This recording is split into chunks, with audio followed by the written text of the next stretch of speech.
রাশিয়ার মেয়েদের সঙ্গে যৌন সম্পর্কে জড়াতেন মাইক্রোসফটের সহ-প্রতিষ্ঠাতা বিল গেটস। কুখ্যাত এপস্টিন ফাইলে জানা গেছে এমন তথ্য।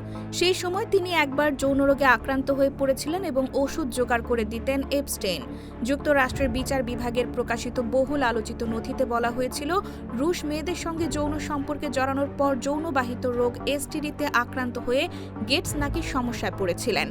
এই নতুন অভিযোগগুলো সামনে আসে যুক্তরাষ্ট্রের বিচার বিভাগ জেফ্রি এপস্টেইন সংক্রান্ত তদন্তের সঙ্গে যুক্ত বিপুল পরিমাণ নথি প্রকাশ করার পর।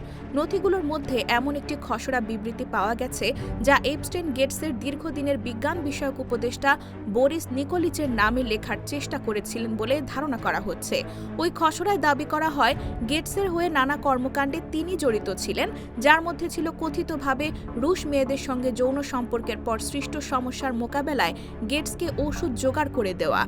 নিউ ইয়র্ক টাইমসের প্রতিবেদনে বলা হয়, এপস্টেইন নিজের সুনাম বাঁচাতে গেটস তাকে ছেড়ে দেওয়ায় ক্ষুব্ধ ছিলেন। ওই নথিতে ওঠা অভিযোগগুলোর জবাবে বিল গেটস জানিয়েছেন, এসব দাবি সম্পূর্ণ হাস্যকর এবং পুরোপুরি মিথ্যা। এপস্টেইনের সঙ্গে গেটসের বন্ধুত্বই গেটস ও তার সাবেক স্ত্রী মেলিন্ডা ফ্রেঞ্চ গেটসের বিচ্ছেদের একটি কারণ ছিল বলেও জানা যায়।